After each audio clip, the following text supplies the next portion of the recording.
very much. Well, it's a great pleasure to talk at a conference in honor of Blaine Lawson, who, in addition to being a general geometer, is one of the people in the world who really believes in cycles. I guess it's preaching to the choir in a group like this, but you know, there are a lot of mathematicians out there for whom homology is a general theory, and cycles are a way, sort of an obstacle along the way. But then there are those of us who really love the geometry of the cycle. So in particular, Lawson homology, Lawson's work with Friedlander, Lawson's work with Harvey all reflect this very important trend. Well,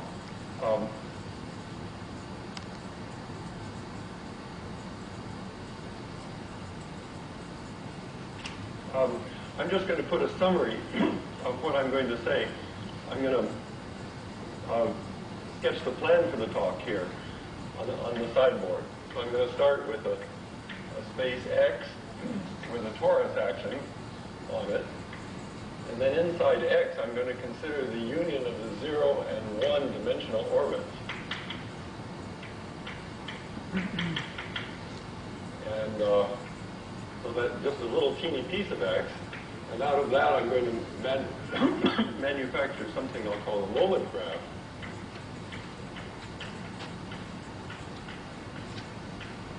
Which is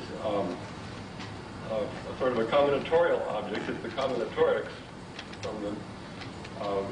from the title. And out of that, depending on which case I'll manufacture something I'll call a sheaf on the graph. So sheaf A or M.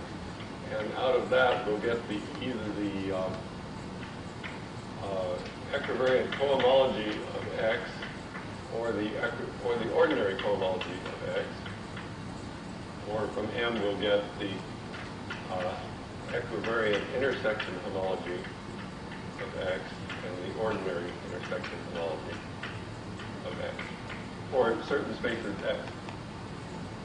So everything on the board is to be defined, but let me just mention a theme which becomes immediately apparent.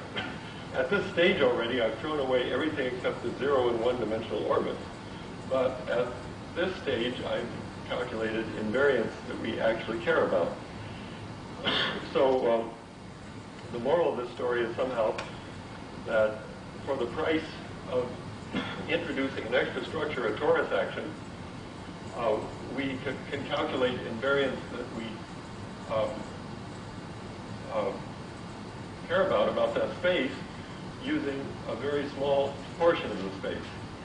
And somehow this is an analog of the Witten complex for the price of on a manifold for the price of an extra structure, which would be a Morse function and a Riemannian metric.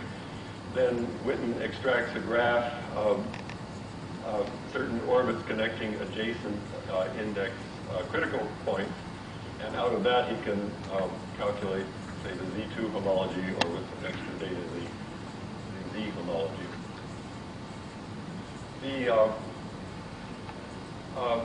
There are many spaces that we care much about that this is the only way we know how to calculate their homology, and there are many spaces that this is the only way we know how to calculate the intersection homology functorially. This whole procedure is functorial. Most intersection homology calculations to date are actually at the level of Betti numbers. It's sort of like, I mean, the same was true of ordinary homology in 1920, 20 years after ordinary homology was discovered. So they're sort of in a similar situation. And finally, the top line is joint work with Mark Goreski and Bob Caldwell.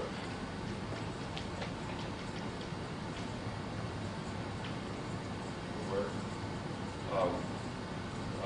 setting about to study a problem in number theory, and we were led to this whole theory as the only way that we could get through to this problem in number theory. And the bottom line is joint work of Tom Braden.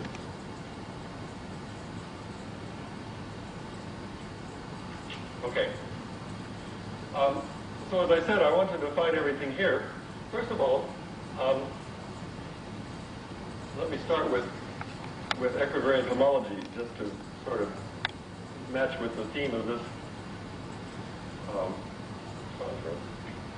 So the equivariant homology groups, well, T is just going to be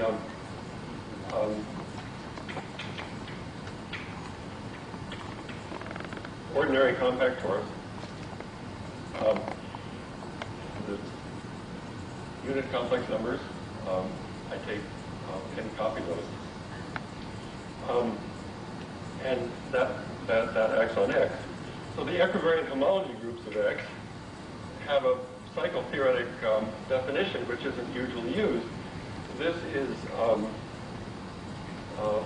n plus I cycles C with a free T action mapped equivariantly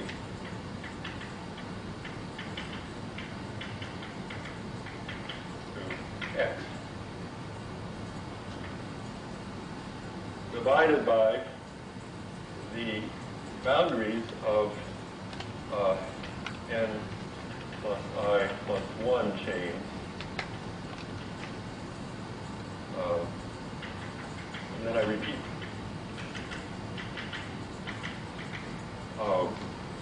n plus I plus 1 chains with a free T action mapped equivariantly to X. So this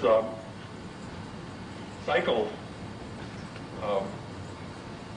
theoretic definition of equivariant homology, I mean, to me, deserves to be exploited a little bit.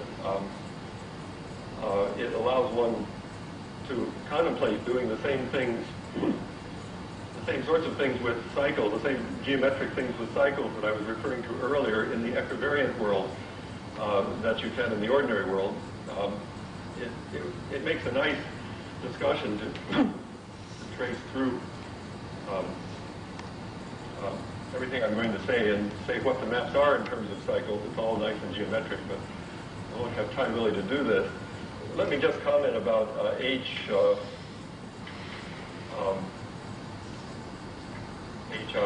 a point.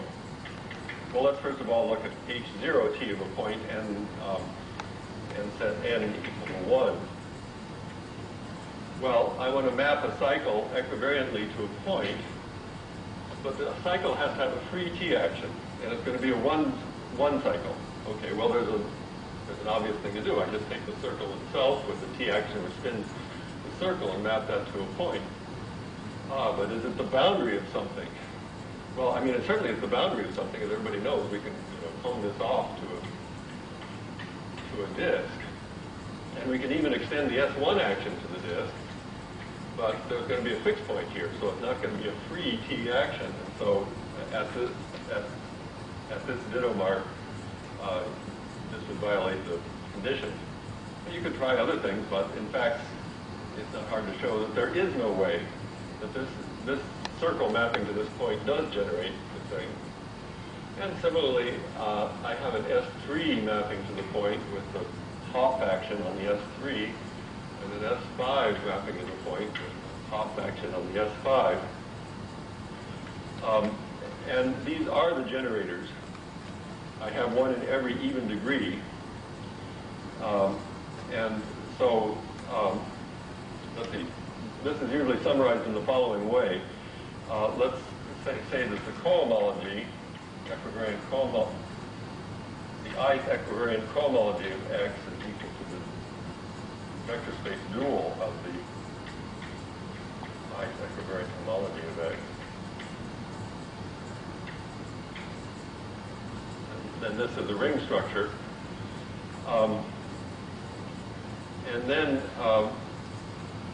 if we let T be the Lie algebra of T, the statement of the functorial statement here is that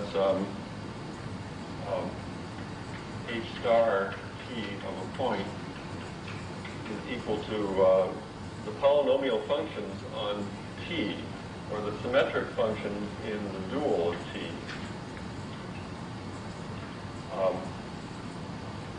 Which ring I'll call A because it crops up everywhere in the whole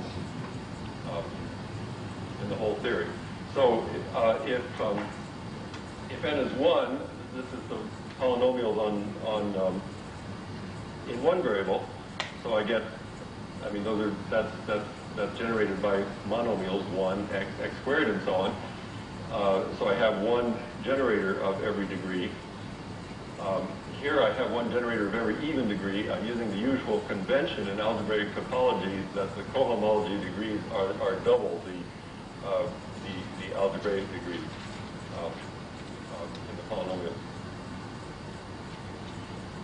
Well, so that's sort of an introductory sketch. Now let me start with the beginning. So I have x in this T action. Now, for the top line, I'm going to make three assumptions on x. 0, x is compact connected.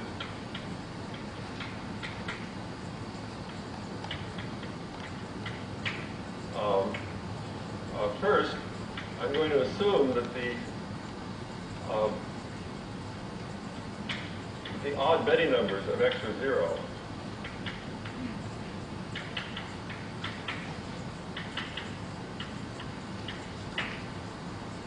It has only even homology. By the way, I'm using rational coefficients and or field of characteristic 0 coefficients, complex numbers, or whatever you like. And free can mean infinitesimally free. I don't mind if it has finite stabilizers.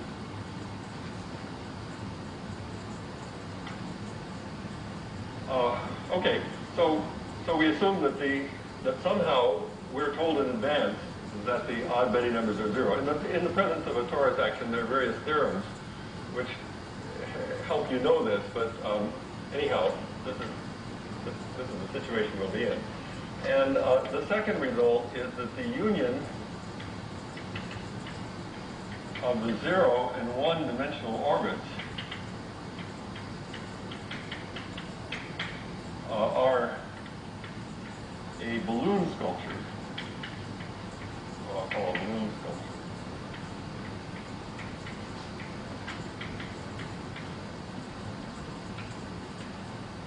Okay. So a balloon sculpture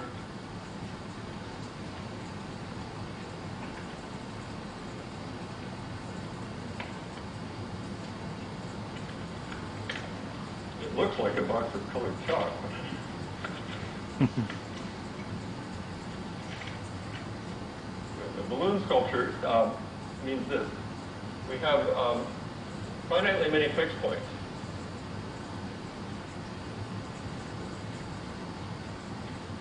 And the one-dimensional orbits form two spheres,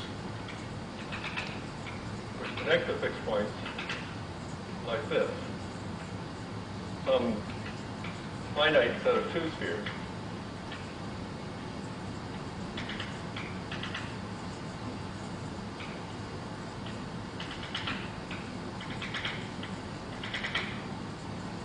And the torus acts on these two spheres by rotating the two sphere, like the action on the Earth by the 24-hour day with two fixed points, and those two fixed points will be in the boundary of the two sphere.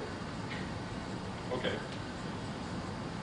So somehow the magic of this is, by the way, that these two requirements sort of work against each other and produce very, very special results.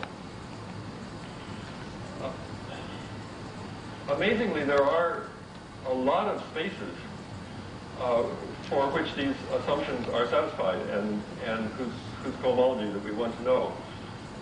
Like, for example, flag varieties, Grassmannians, they're generalizations to other Lie groups. They're affine generalizations, Schubert varieties, toric varieties. In fact, there's an amazing fact, and that is that the higher dimensional orbit structure of these things are essentially unknowable. For example, just take the Grassmannian. Suppose you had a formula that required you to know the three-dimensional orbits in a Grassmannian. We don't know that. And furthermore, the problem looks so hard that it looks wild. It looks sort of unknowable. In any case, it's equivalent to problems that the Combinatorics have considered wild for a long time.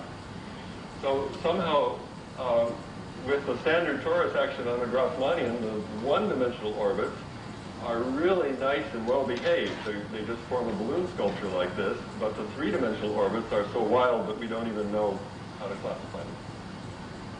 So we're lucky. Okay. So that's what, that's the assumption. And then under this assumption, I want to extract all of the information of the torus action on this thing in some combinatorial way. So a moment graph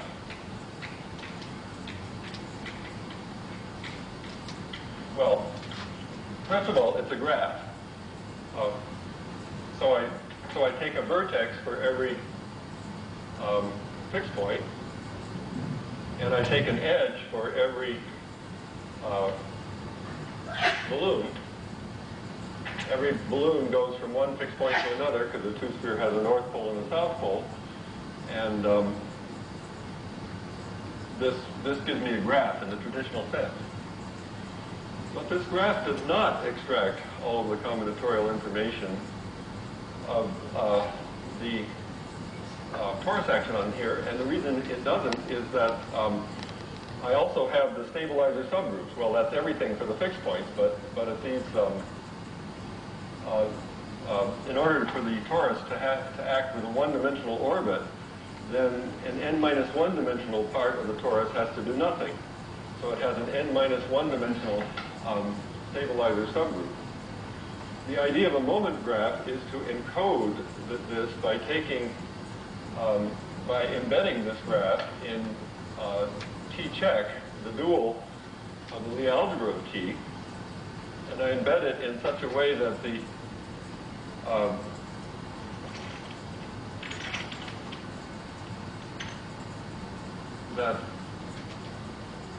if I take I embed it so that the edges go to straight lines in T-check, so it's a linearly embedded graph, or a linearly immersed graph, and then if I take a vector in one of those edges, so that'll be an element of T star, the kernel of that should be the stabilizer subgroup.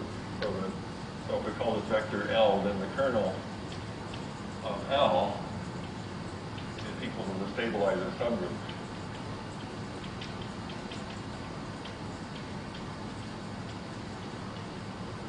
See, it's a theorem.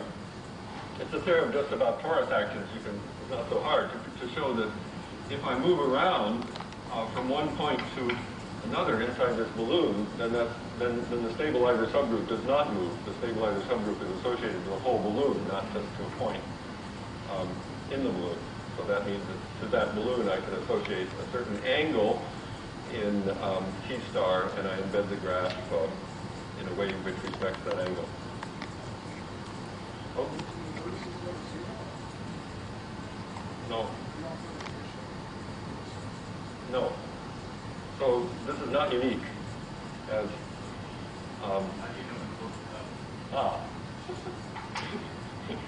trick question, yes.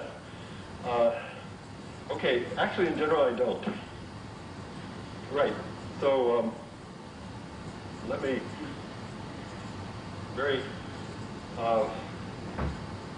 so for example, if this thing were, if T were three-dimensional, then this square the angles of these could be such that there was no way I could close it.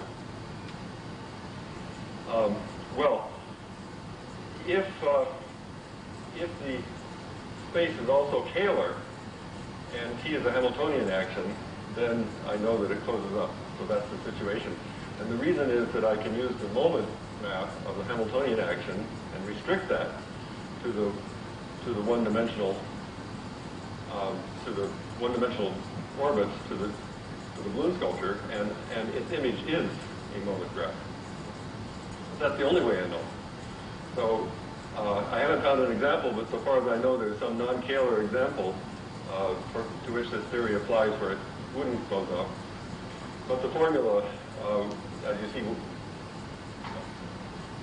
let's just consider the case that it closes up for the time being.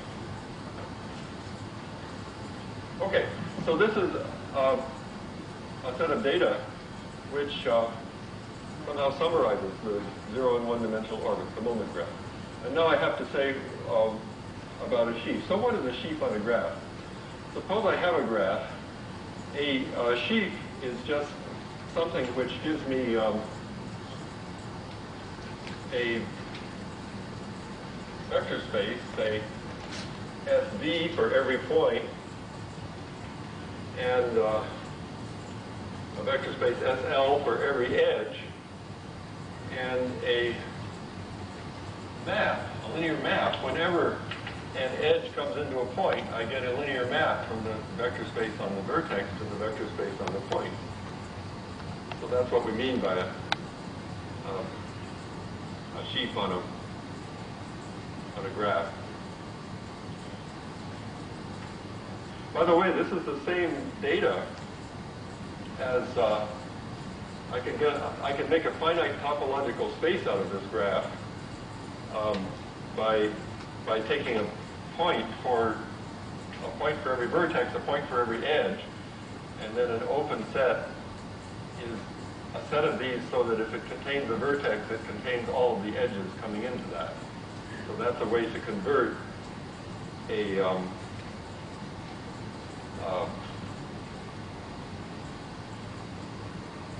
data of a graph into the data of a finite topological space. And this notion of sheaf I just defined corresponds to that. That is actually a sheaf on that finite topological space if you care about such things. But anyhow, it's a well-defined sort of gadget I can apply to a graph. And then if I have some set of the graph, a global section of the sheaf over that is just a compatible set of choices. So to make a global section of this sheaf is to choose an element here, and an element here, such that they all map to each other, and similarly all around. So I have the notion of a sheaf in a global section.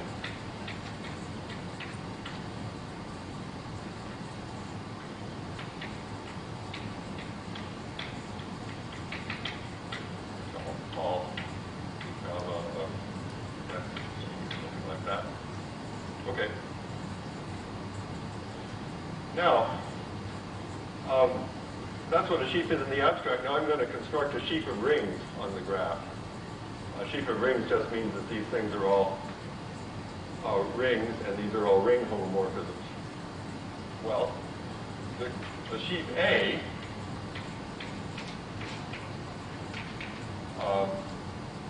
is defined as follows.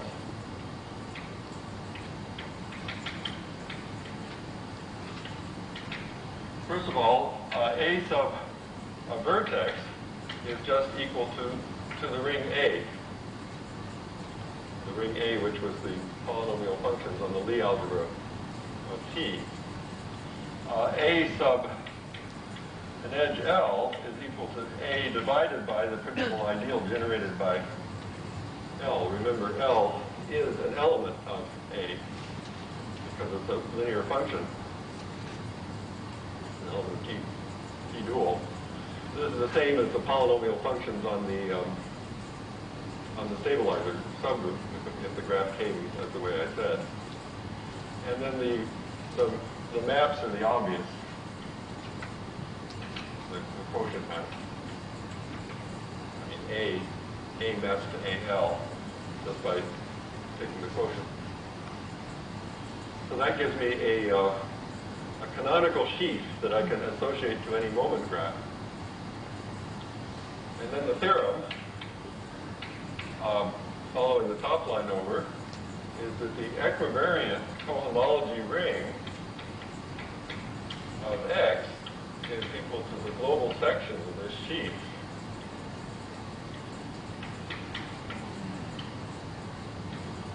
on the graph G, and the ordinary cohomology ring of X is equal to the equivariant cohomology ring considered over A with the complex numbers or whatever base field I'm using. Okay. By the way, I should say that there's a long history, as I'm sure you know, of results relating fixed points of torus actions to homology and K-theory by many authors, and in particular this is in some sense an application of a result of Chang and Skilbreath. Okay. Well, I'd like to do an example. Let me just carry this whole procedure out for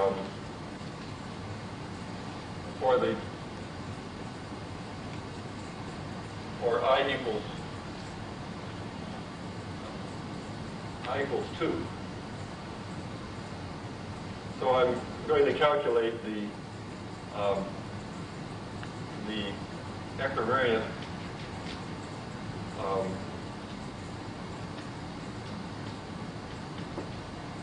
cohomology of X and the equivariant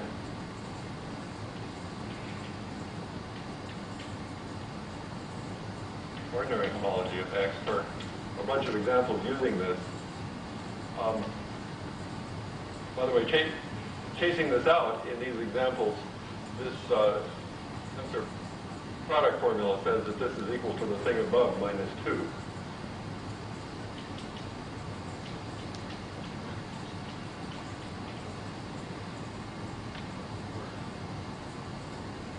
Sorry, I can't hear.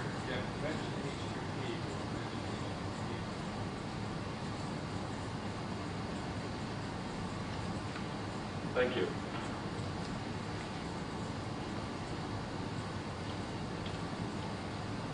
Thank you very much. Okay. Now, I'm going to do this for a series of things that have a two-dimensional torus action on them, and all of them have 6 fixed points, just so you can see how it works. So, first of all, we have CP5. With a generic 2 torus acting on CP5, we end up with a picture that looks like this. It's a complete graph on 6 points.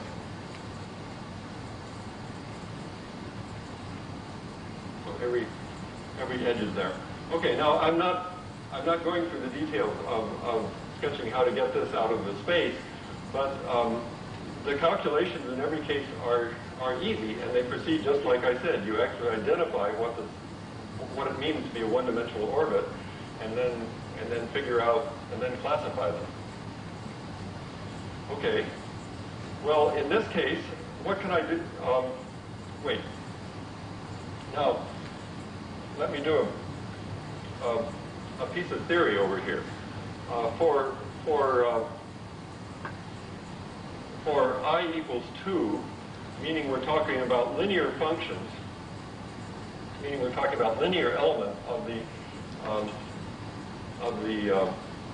symmetric functions in the Lie algebra.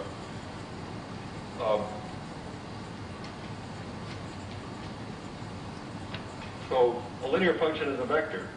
So a section of this is going to be an element of a vector in this space at every vertex. And then the compatibility that the vector at this vertex and the vector at this vertex project to the same element when we reduce the modulo L is the compatibility that this is that this line is parallel to this line. And so I can trace this around.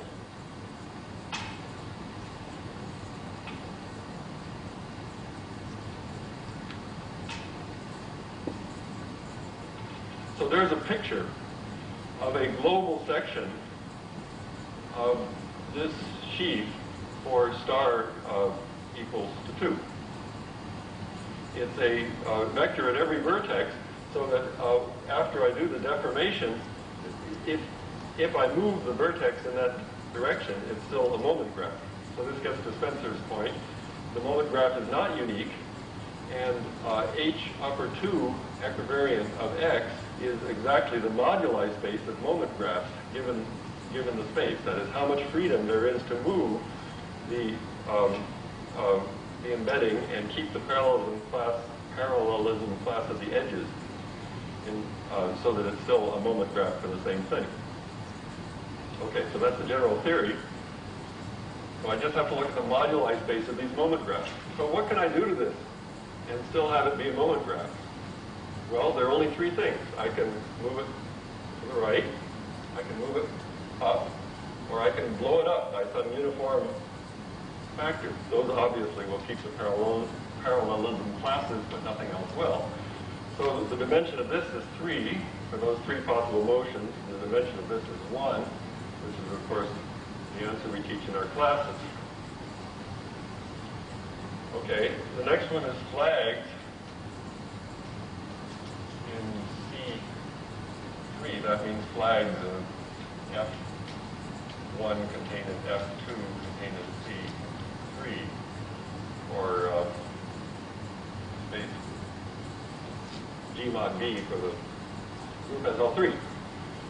Well, this one has a moment graph that looks like this. Again, there are 6 vertices, 6 being the order of the Bio group in this case, and the edges are all parallel to root vectors. So we get a picture like this. So how many ways are there to deform this thing? Well, there are the 3 that I have here. Those you always have. You can always move it over, up, and expand the whole thing. But now there's one more. I can move it to a picture that looks like this.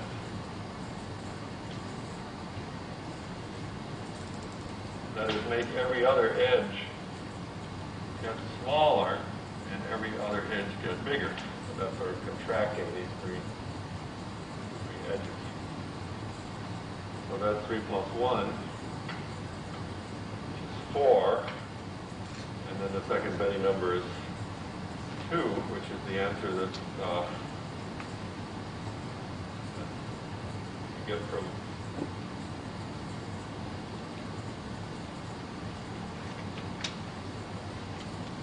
theory of Schubert calculus. Okay. Another one is a nice singular example. I never assumed the space was non-singular, and many of the most interesting examples are singular. So, 2 Schubert varieties inside this space. So there's a torus equivariant subspace of this space, which consists of 2 Schubert varieties, whose moment graph like this. Well, let me come back to that one, but finally there's a, before calculating that one, finally there's a toric variety,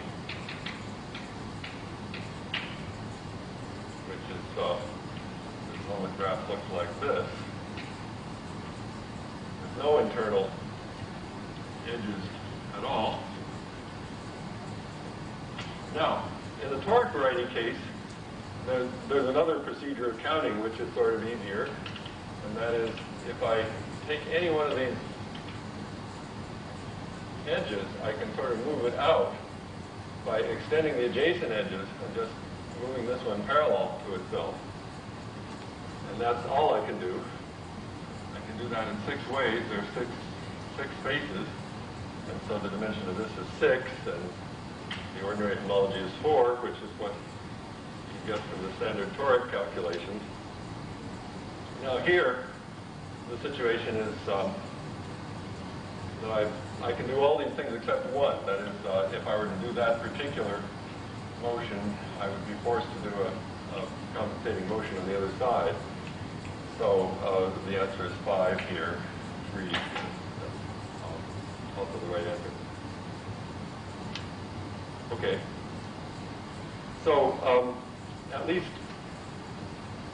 I mean, that illustrates what it is, and it also actually you can sort of amaze people by immediately calculating second Benny numbers of spaces just by looking at these sort of pictures.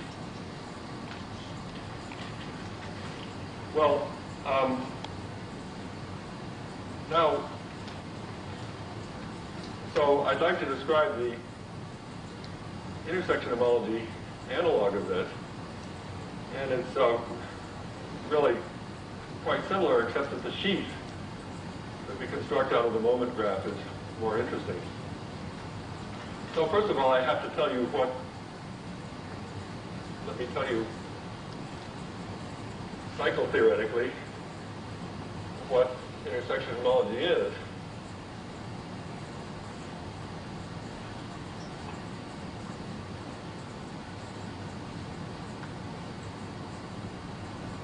So what I do is I just add an expression to both the top and the bottom here and put an I in front of here. So the expression is so that, I'll give this map a name. Let's say C mapping to X is sigma or something like that. Okay. And I also need to choose a stratification of X. Division into smooth manifolds with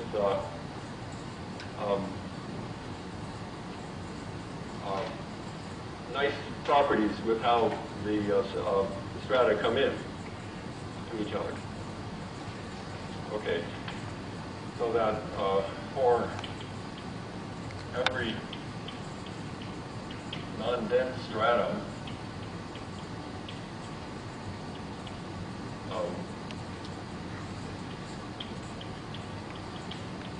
every stratum except the biggest one, we have the codimension of sigma inverse,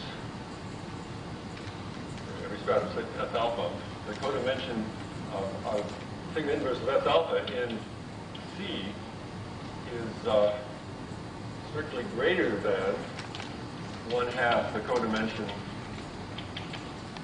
of S alpha in X. Okay. So if you put this phrase in the numerator and denominator here, you get equivariant intersection homology. If the dimension of T is 0, so if n equals 0, so there's no T at all, then you get the definition of ordinary intersection homology. So that's what these are. There's no way you can see, if you haven't met this before, there's no way you can see that this is a good thing to do. Why 1/2? Why greater than? But it turns out to be extremely useful, and there are many spaces for which the intersection homology is more important than the ordinary homology. And we set out to as I said, to do a functorial calculation of intersection homology. And the only way we know how to do it is if we give ourselves this extra torus action. That is, we don't have a functorial description of it without that extra torus action.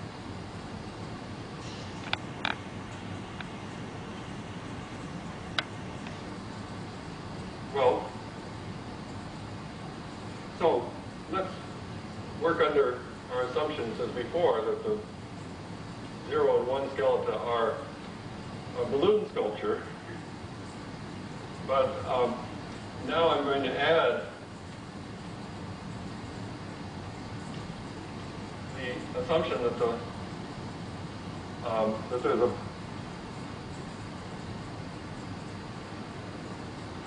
that the stratification looks like this. See, I can take the stratification and intersect it with the balloon sculpture picture. So the biggest stratum will be a fixed point plus all the balloons coming out of it. And then the next strata down will be a fixed point plus balloons coming out of it, which weren't in the biggest stratum.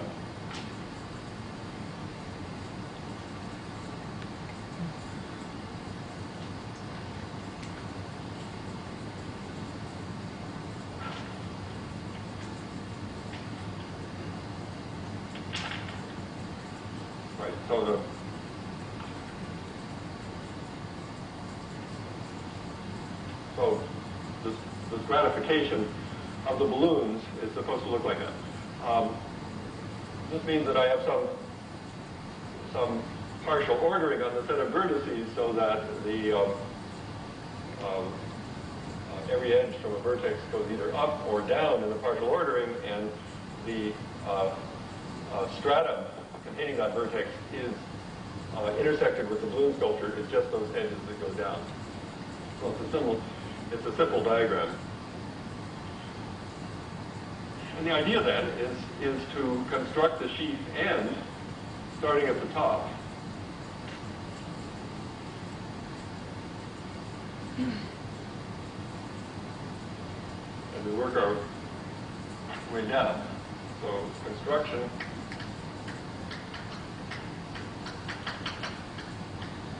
of a sheaf M of A modulus. Just as usual in this, sheaves on graphs, it makes sense for a sheaf to be a sheaf of modules over a sheaf of rings. And everything is graded.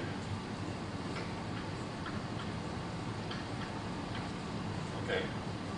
So, first of all, at the top, there are three cases. The top vertex. Well, we just, M sub B is equal to A again. So, just as before. So that gets our induction started. Second of all, suppose we know, suppose for a particular vertex we know M sub B.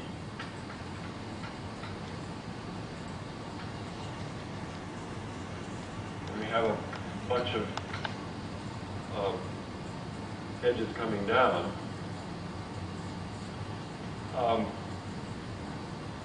Then for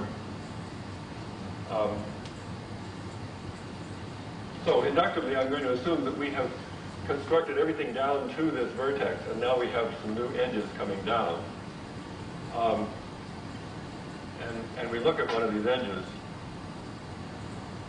L, then M sub L is equal to M sub B tensored over A with A sub L, which we recall was A divided by the ideal generated by L, by the direction L.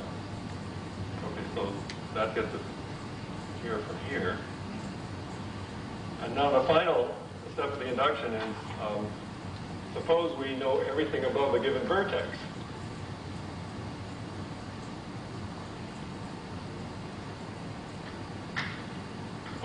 vertex B, and we know M on everything above B.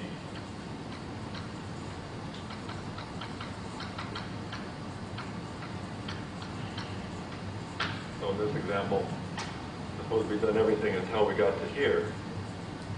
Okay. So now we have a map. We can take the gamma of the sheaf n on G strict to greater than B. That's everything we know so far. And that maps the gamma m on B plus. Now B plus is the union of all edges coming down to B. Coming directly down to B. Nothing way above.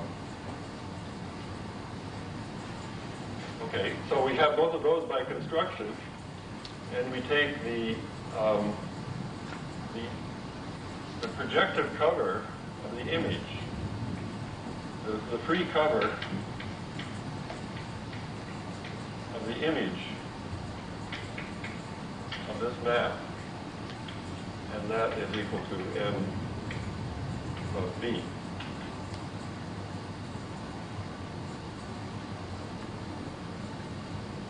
Okay. So, yes, good question.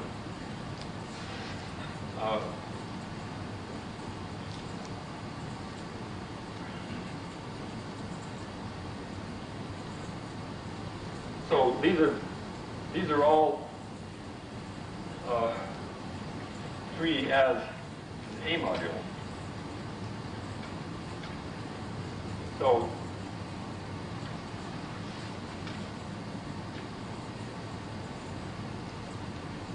the theory of free covers goes like this. Suppose I have an A module N. Then I look at three A modules which map surjectively to N. And among those, there is always one which is unique with the smallest rank. A free module is free on a certain number of generators, so the smallest number of generators. However, it's not usually functorial. That is, if somebody takes if you take one free cover, and somebody else takes another free cover, then there will always be a way to make this diagram commute, but usually there'll be a number of ways to make this diagram commute. However, in this case, it's a result that there exists a unique way to make this diagram commute like that. So if two people take two different free covers, as opposed to the situation generally in commutative algebra, in this case, free covers are canonical. And therefore, this thing is canonical, and therefore you can continue the induction. I should say this is let's see, actually, at this point, I realize I forgot a hypothesis. We only know this to be true if X is algebraic, and the torus comes from a C star to the n, algebraic C star to the n, actually, which is true for all the examples which we wanted to apply it to. But we actually use the uniqueness of this free cover is of the depth of the Hard-Lefschetz theorem, and we actually use this. We don't know. I mean, if you just started with some moment graph, this is something you could ask. You start with any graph, whether or not it came from an algebraic variety, and you could do this. You could, some linearly embedded graph, you could do this whole thing and then say at the end, well, the intersection homology of this graph is whatever you calculated. But this will only work if this piece of magic here propagates, and we don't know what makes this magic, what it is about the graphs that come from algebraic varieties which makes this magic actually work.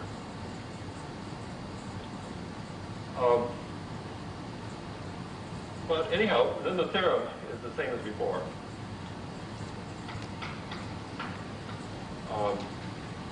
With this be joined with Braden that the equivariant intersection homology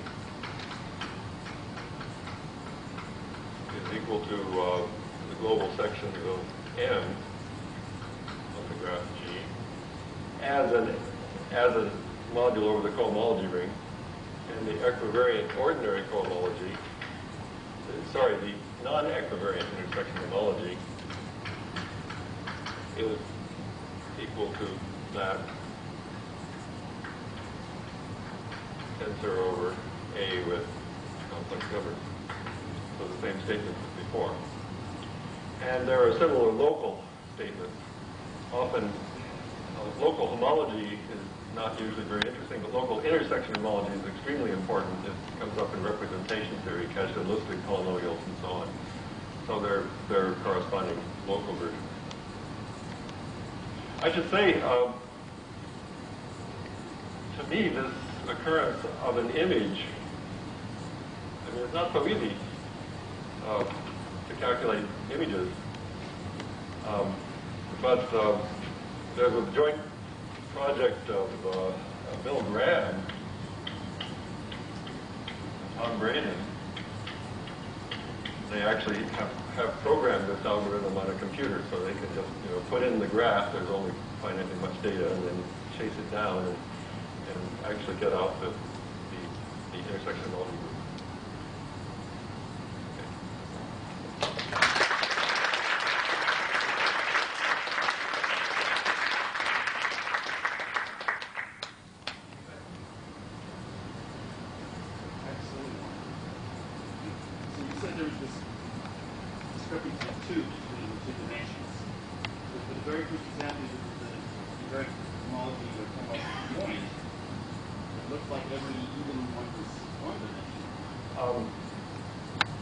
Sorry, 2 was end. In general, the discrepancy is end. In which case, that's 1. So the homology of the point where, yeah, it works out because it's n versus 0.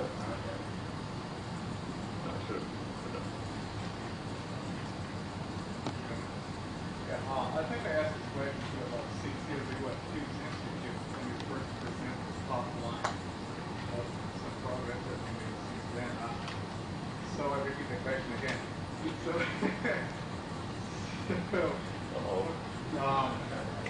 for example, is it conceivable that out of the secondary polytope you can read out the big number of cowboys for Vertex?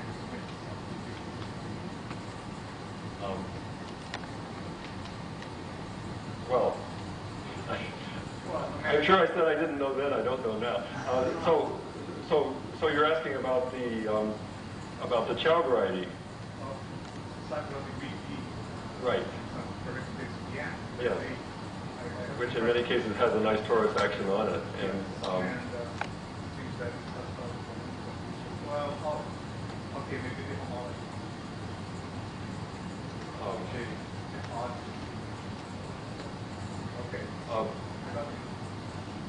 Right. The question is whether you can apply this to Chow varieties of cycles of degree D, which are very beautiful varieties which have become quite popular in the last decade or so. And the answer is, I don't know.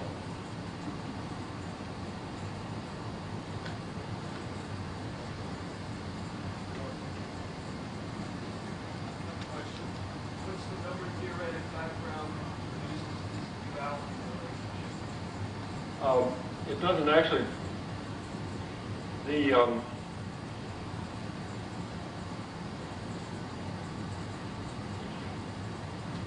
Yes. It's an experimental result that the talk on the number theoretic background, even to an audience of experts in modular forms, takes about 3 hours, even just to make all the statements. And so this is why I chose just to make a brief mention. But there is something in the theory of modular forms called the Fundamental Lemma, which one would like very much to know. A lot of results in representation theory and in modular forms hinge on it, are reduced to it, and we reduced it to, in certain cases, to a statement about homology groups. And we proved the statement about homology groups using this technique. So that's a rough sketch.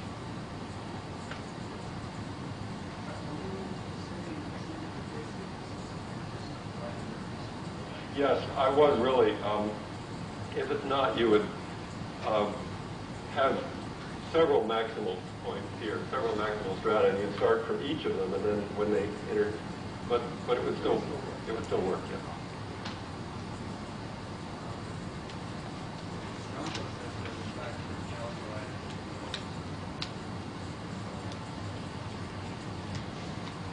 Too bad. By the way, this is, I mean, there are other results of, the same's true for Springer fibers. They have finitely many fixed points, but not finitely many one-dimensional orbits. The general lesson is that all you have to do is look at the 0 and one-dimensional orbits, but in general, you need a more complicated procedure to get them things out of that.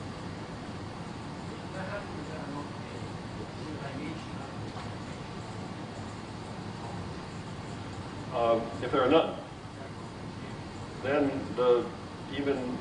you better have some odd dimensional homology, or else you found a counterexample to this term. Yes, right.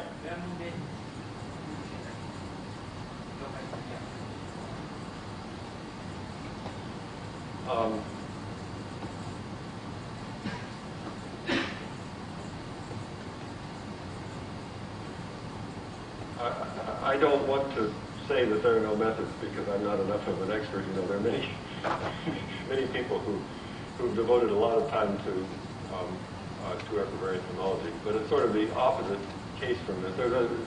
These spaces are what we call equivariantly formal, meaning that there's a spectral sequence that converges to equivariant homology, and in our case, that spectral sequence degenerates to E2. And as soon as that spectral sequence has differentials, then it's a whole other ballgame. And the case you're talking about would be the opposite case.